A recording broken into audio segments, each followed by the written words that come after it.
Rich Karuba for bowlingball.com. Let's talk about doing some techniques or following some tips to help you raise your average mid-season.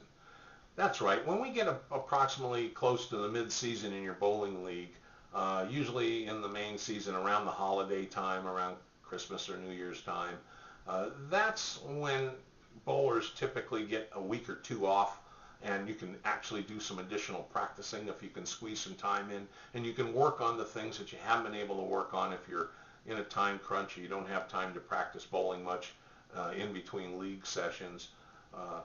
You want to work on things to tune your game up. But before you even work on the physical elements or components of your game, your basic fundamentals, you want to make sure that as you approach after about 16 or 17 weeks of your season, get your bowling balls into the pro shop, get a little quick resurface done, get the texture restored on the cover stock restored to close to the finish that you started with, or the same way that you started the season with, so you know that your ball's going to react when you start league up again after the holiday break, that you're going to get a consistent reaction on the lanes. Keep your bowling ball surfaces prepared so you're ready for competition. Any other things that you need too, a change of bowling shoes, revitalize your accessory kit, all that's important. Then when you start working on your game, on the lanes, you can do the things to get your ball into the swing cycle smoothly. That would be the first thing. Make sure your timing is good, you start your swing smoothly, and the right sequence so you initiate good timing between your swing and your footwork. So you could spend a few minutes practicing that. You might even think about the tempo and the swing path direction of your entire swing cycle. The two good components are the direction you swing and also the tempo that you swing at. So you want to work on those things to get everything smooth and working together. Practice making a precise finger rotation on the bowling ball at the right delivery time and not early, so you overturn the ball and your whole arm kicks around.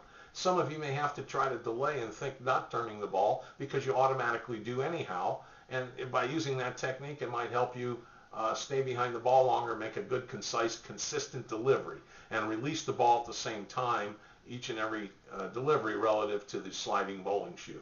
If you do that and you get the ball into that lane in a smooth gliding entering angle into the lane surface, and you don't turn that ball early, you make a good delivery, and you have consistent ball speed, you're going to bowl pretty good in that second half of the league season. If you're missing a pocket too often, maybe during the course of your league games, make some precise adjustments.